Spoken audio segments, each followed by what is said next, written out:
The Child is a delightful short story by Premchand in which he creates a marvelous portrait of a poor Brahmin servant, Gangu. The story has didactic significance as it challenges society's narrow minded middle class morality. Casting aside all societal pressures and breaking the shackles of rotten morality, Gangu shows courage by marrying Gomti, a widow with a bad reputation, and also sets an example by accepting her newborn as his own child. Let's read the story further. 5 months passed. Gangu had married Gomti and was living in a thatched house in the same neighborhood. He eked out a living by selling snacks from a cart. Whenever I met him in the market, I would stop to inquire how he was doing. I had become very interested in his life. It was like an experiment on not just a social but also a psychological question. I wanted to see how things would turn out. I always saw Gangu looking cheerful. I could clearly see in him the energy and self respect born of prosperity and freedom from worry. He sold goods worth a rupee or 20 annas every day. After deducting the investment, he got a profit of 8 or 10 annas. This was his income, but he was blessed by some god because he showed no sign of the shamelessness and deprivation found in others of his class. The dignity and joy on his face could arise only from inner peace. The morality of poor and illiterate Gangu, who even lacks the knowledge of scriptures, is set in contrast to the morality of the highly learned author who wants to save his employee from the awkward situation which Gangu will set himself into if he marries Gomti. Anticipating his employer's discomfort with this plan, Gangu resigns from his job before marrying Gomti. To sustain his livelihood, he becomes a street hawker. Whenever the narrator went to the market, he always spoke to Gangu. His curiosity knew no bounds to see how Gangu was faring and how he was so happy with a meager income. One day, I heard that Gomti had run away from Gangu's house. I don't know why. I experienced a strange pleasure at the news. I had felt a certain envy of Gangu's contented and happy life. I was waiting for something unexpected, some disaster, some shameful incident to occur. This news doused my envy. Finally, what I had believed would happen had happened. Finally, the idiot had suffered the punishment for his short-sightedness. Let's see what face he puts on it. Now his eyes will be opened and he'll realize that those who advised him against his marriage were his well-wishers. At that time, he behaved as if he had come across some rare treasure or as if the gates of liberation had opened to him. So many people told him that this woman was not worthy of trust, had betrayed several others and would betray him too, but all that advice was like a water on duck's back. Now I'll see how he's doing. I'll say, "Well, sir, are you happy with this boon from your goddess or not? You never tired of praising her and said that people spoke against her merely from ill will? Now tell me, who was mistaken?" The narrator gives us a peek into the middle class morality, the pleasure he derived upon the news about Gomti's disappearance. Gangu was upset but still had faith in her. The same day, by chance, I ran into Gangu in the market. He was upset, agitated, completely lost. As soon as he saw me, his eyes filled with tears. He came to me and said, not with embarrassment, but with pain, "Sir, Gomti has betrayed me too." I said with cruel pleasure, but pretended sympathy. I told you, but you wouldn't listen. Now you must endure the consequences. What else can you do? Did she take all your money or did she leave any for you? The narrator came across Gangu in the market.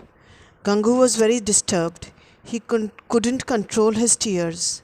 He went to the narrator and told him that Gomti had betrayed him too. The narrator derives a perverted pleasure and shows false sympathy. He expresses his feelings in a way that show he was always right and Gangu did not heed to his advice, so now must suffer for his mistakes. Gangu put his hand on his breast as if his heart was wounded by my words and said, "Oh no, sir, don't say so. She hasn't touched a single thing. She's even left behind her own things. I don't know what defect she saw in me. I was not worthy of her. What else can I say? She was educated and I am completely illiterate.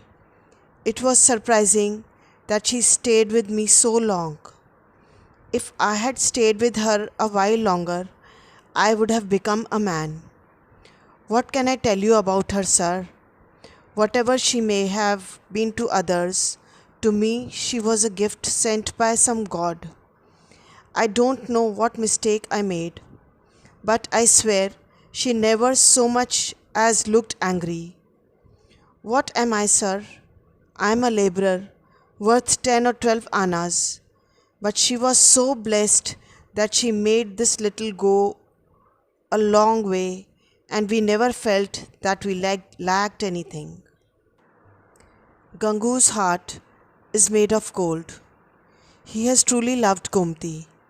He cannot bear anyone speak against her.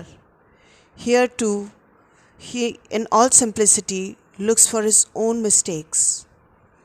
We see a contrast in Gangu, the very same Brahmin who thought himself superior is so humbled in love. I was deeply disappointed.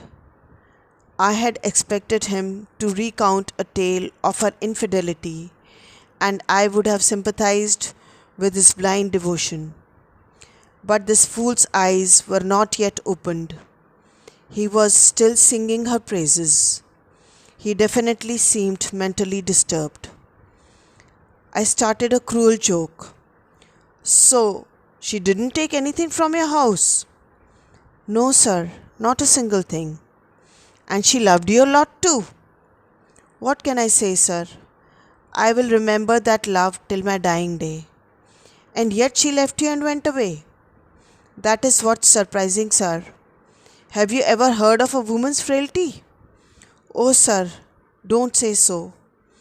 Even if someone puts a knife to my throat, I won't stop singing her praises." Gangu loves her and feels equally loved by her. What surprises him is that despite of their mutual love and respect for each other, she went away. He is puzzled. He is disturbed. He is lost. "Then go? Find her?" "Yes, sir. I won't rest until I find her. If only I can find out where she is, I'll go immediately and fetch her. And, sir, my heart says that she'll definitely return with me. You will see. She didn't leave on account of being angry with me. My heart cannot accept this. I'll go and roam around jungles and mountains for a couple of months. If I survive, I'll see you again." So saying, he went off looking like a madman. He resolves to find her, for he knows it's not anger that made her leave. After this, I had to go to Nainital for work, not pleasure. I returned after a month and had not even changed my clothes when I saw Gangu standing before me, carrying a newborn baby. Perhaps not even Nar was so enraptured when he adopted the baby Krishna. Gangu appeared to bursting at the seams with joy. A hymn of gratitude and devotion seemed to rise from his face and eyes. His expression was like that of a starving beggar who has just had a hearty meal. I asked, "Well, sir, have you found out anything about Madame Gomti?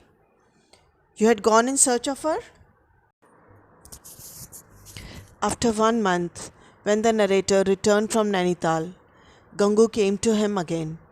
He had a newborn baby in his hand. He was extremely happy.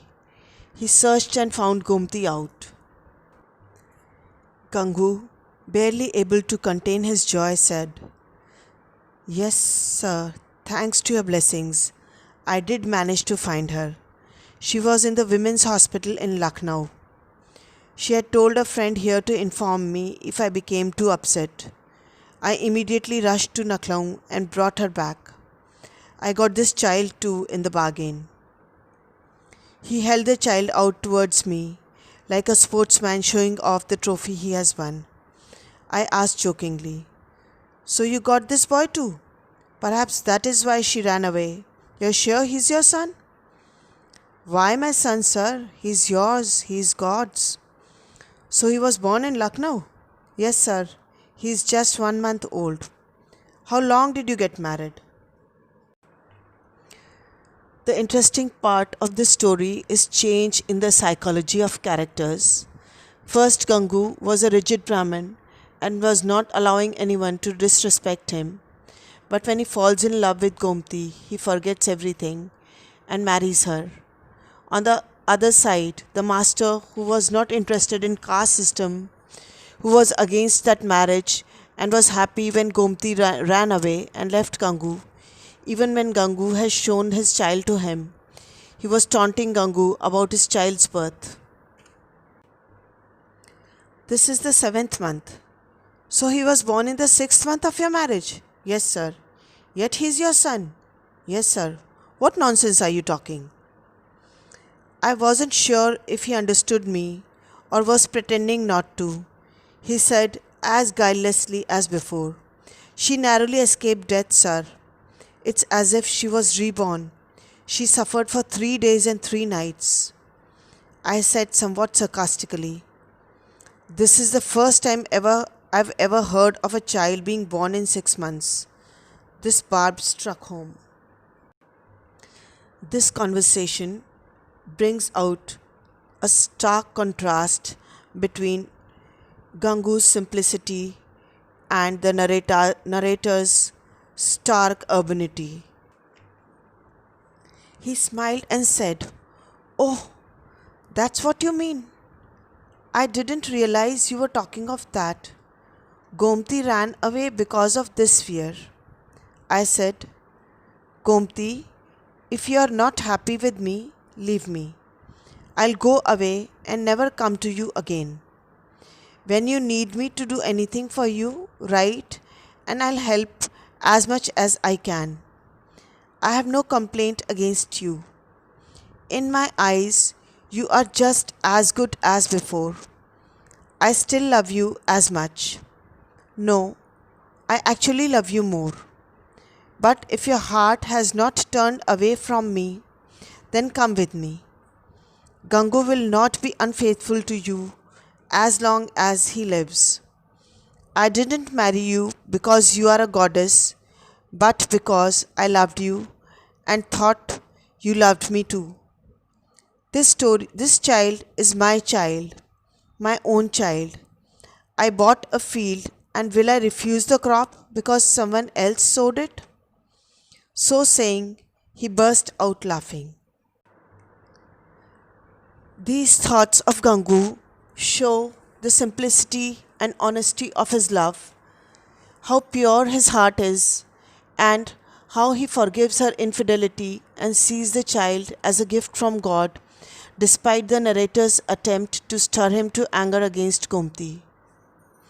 The character of Gangu is practically the embodiment of goodness and nobility, almost too perfect in his acceptance of Gomti and his forgiveness of her. He is a paragon of kindness and generosity. I forgot that I had to go and change my clothes. I don't know why my eyes filled with tears. Some unknown power subdued my mental disgust and made me extend my hands. I took that unblemished child in my lap and kissed it, perhaps more lovingly than I have ever kissed my own children. The narrator confesses how moved he was by Gangu's purity of heart. Tears welled his eyes. He couldn't stop himself from taking the child in his arms. He kissed the child more lovingly than he had kissed his own children. Gangu said, "Sir, you are a very good person. I always praise you to Gomti and tell her to come and meet you, but she is too shy." I, a good person? The veil of my goodness had been drawn away from my eyes. I said in a voice steeped in devotion, "No, why should she come to see an impure man like me? You think I am a good person? I appear to be good, but my heart is mean. True goodness is in you, and this child is a flower perfumed with your goodness." Holding the child to my breast, I went with Gangu. By the end, the narrator realizes how mean he was and how petty, despite being an educated man. Here was a lot to learn from the illiterate Gangu. He apologizes and goes to meet Gomti. The story portrays Indian society and culture very minutely. We can read and observe that Gangu is an illiterate Brahmin who is proud of his caste. Love transforms him. Gomti is a widow, and remarriage of widows was a general practice. But the afterlife of widow and exploitation is also mentioned in the story. Issue of poverty in Gangu's life and his social life is also an important part of the story. The child is a symbol of love between Gomti and Gangu, as well as a symbol of awareness and realization on the part of the narrator. Gomti is a complex character. Her failed marriages and illegitimate child suggest to the narrator that she is a flawed character, but much of the opprobrium she suffers is projected onto her by the restrictive patriarchal society in which she lives, and we hear little from her directly. She remains a mysterious figure.